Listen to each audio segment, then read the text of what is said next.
Today I want to talk to you about the main reasons why we squeak on the clarinet. Whether you're a beginner or not, I'm sure you've had some frustrations with squeaking, and today I want to help you figure out some of the main reasons why we might squeak. If you enjoy this video and it helps you to squeak less, then give it a like and subscribe to the channel for more clarinet videos every Saturday. So there are probably three main reasons that most people squeak. The first one is fingers, and the fingers are often overlooked as a source of squeaking. Everybody likes to blame it on the reed and the embouchure, and those can cause it, but most of the time it's actually going to be a finger problem, I've found. Especially if you're a more experienced player and you sort of know how the embouchure works and you know how to play the different notes throughout the range of the instrument, then I bet most of your squeaks are coming from your finger issues. So if you've ever had a squeak where it's either a really quick squeak in between notes or it kind of like makes you start playing higher notes in general, whenever you're moving your fingers and moving between notes, then that's likely a finger issue. Some things that might sound like would be something like, where you have a really sudden squeak like that when you're moving between notes, or maybe something like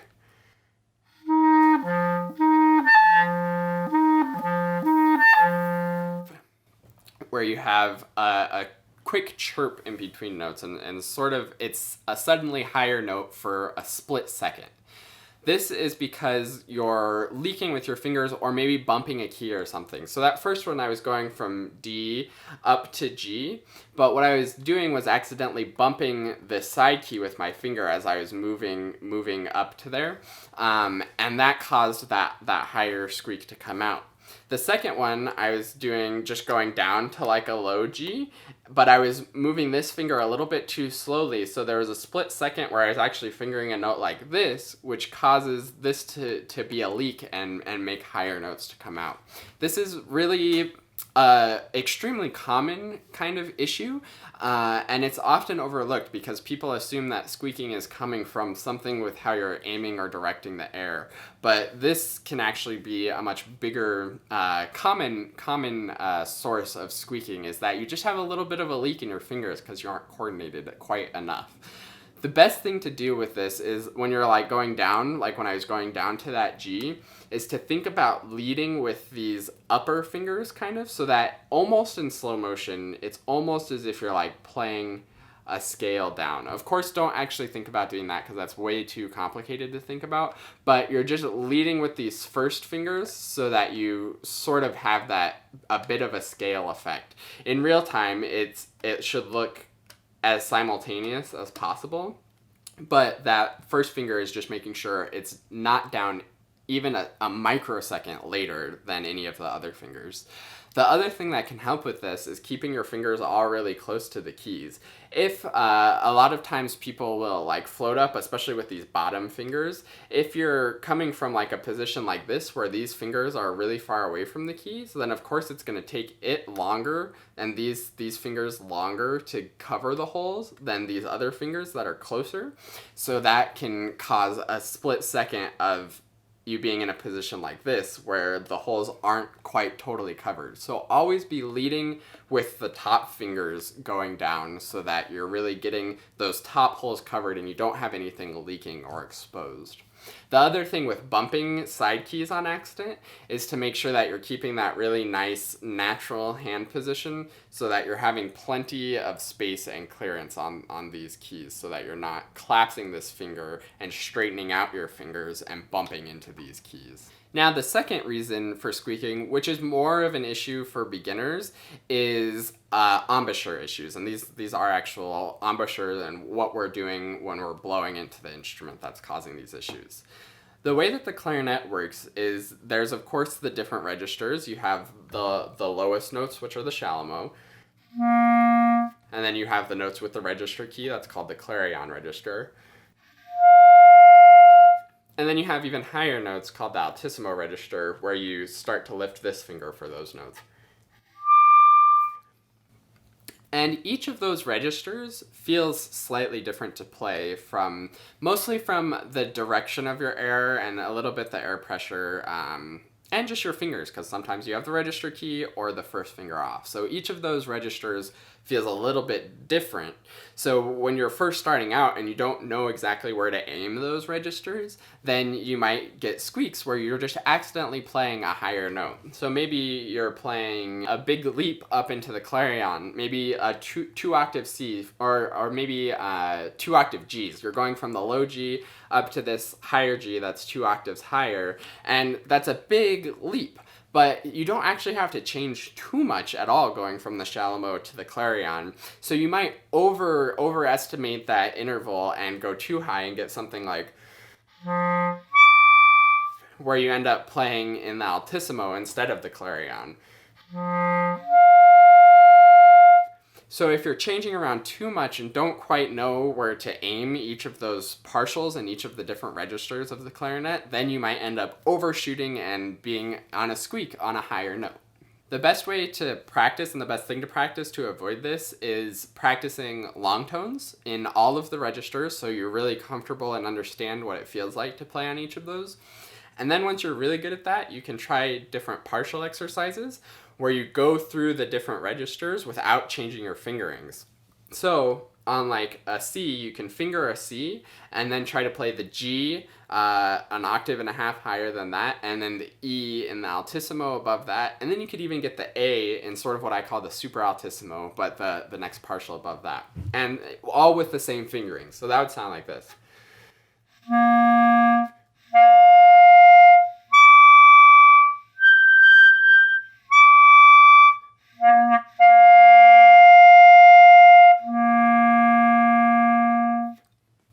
That's a little bit of a trickier exercise, so if you're not comfortable playing in all of those registers already, I wouldn't recommend worrying too much about playing that. Do long tones in those registers first so that you get really comfortable with it.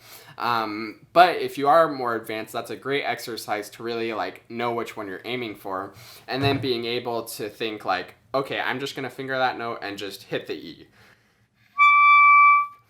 And seeing how consistently you can do that. That's a good test and good practice to know that you're aiming at the right register and the right partial that you're going for. So when you have to do big leaps into those different registers and across registers, you know exactly where you're aiming and you won't get any squeaks.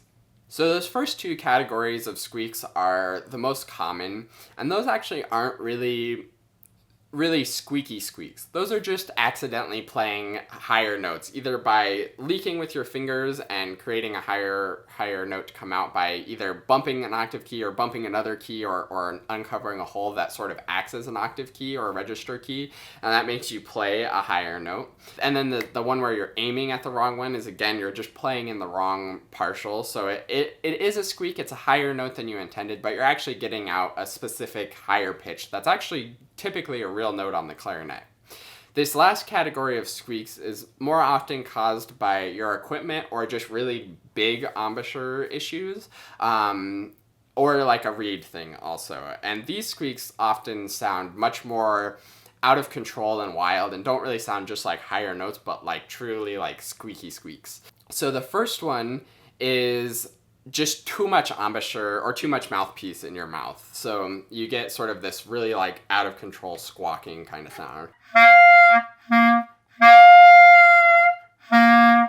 It's really squawky and really wild sounding. So that just means that you have too much mouthpiece in your mouth and you just need to back off a little bit so there's a little bit less reed in your mouth, because the reed's just going all over the place and you just need to get a little bit more control and a little less mouthpiece in your mouth.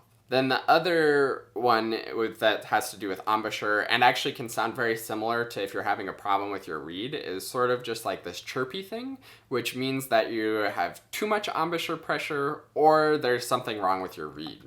So that one is a really high obnoxious chirp that might sound something like this.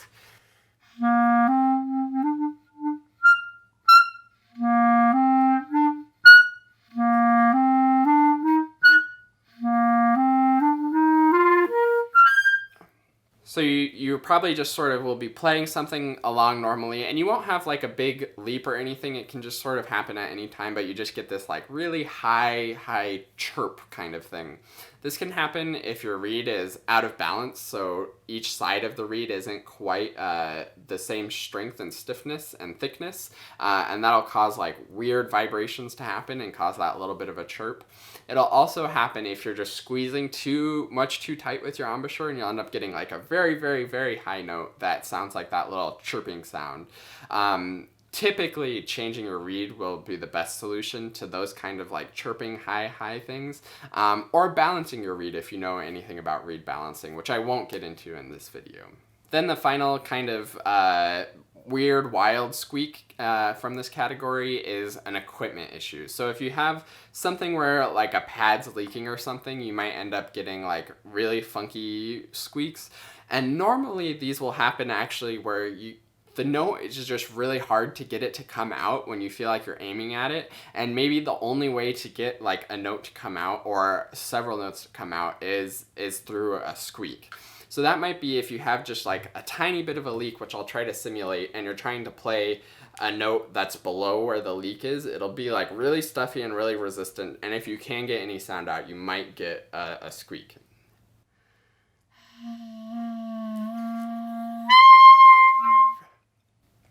Something like that was a good example. And what I was doing is I was trying to play B flat, but I was just very lightly pressing down the C sharp keys, so I was forcing this pad to leak.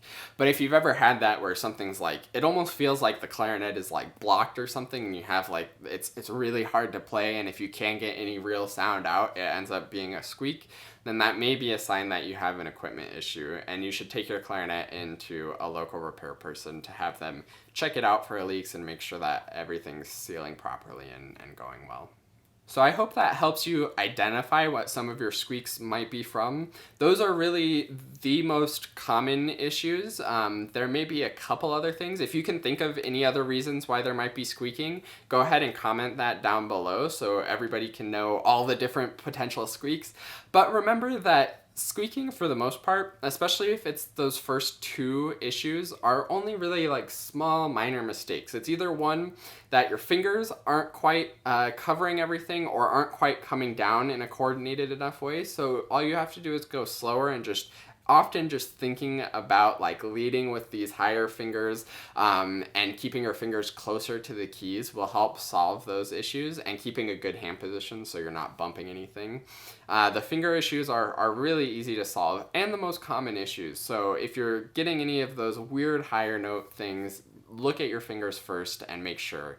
Then the second one with your embouchure, where you're just aiming at the wrong partial. This is also often called voicing because there's some tongue position stuff in there too. If you're voicing something incorrectly and just hitting the wrong partial, then that's easy to fix too. You just have to do some long tones and practice and get used to what it feels like to play in each register. The last ones are really the only like detrimental area of squeaking, where you're getting really weird squawks or really like things aren't coming out well, or you're getting those like chirps a lot. But again, most of this is just like a small fix to the equipment, just putting a little less mouthpiece in your mouth, and not at all the end of the world. I think people are often too scared of squeaking, and that's what causes more issues, is that everything tenses up and you are really nervous about actually playing the notes because you're afraid it's gonna squeak. But you have to realize that squeaking is just one of these simple things that we talked about in this video, and just keep playing confidently. Backing off with an error or being scared or timid of notes is not gonna help you play them effectively, and will probably lead to some of these squeaking issues. So if you ever find yourself being scared when you're playing, just keep blowing, use more air, aim for it, and if you squeak, it's not the end of the world. You just accidentally played a higher note probably, and you can now identify what went wrong and then focus on that the next time you practice it to fix it. If this video has helped you learn more about why we squeak or the different kinds of squeaks, and helped you to stop squeaking as much, then please give it a like. It's really awesome when you like these videos. It helps me to know which videos to make more of and what kind of videos to talk about. And of course, you can also always comment with something that you would like to hear about. And I love making videos about things that you guys are interested in, and to answer the questions that you have. Thanks so much for watching. I hope you enjoyed it, and I'll see you in another video.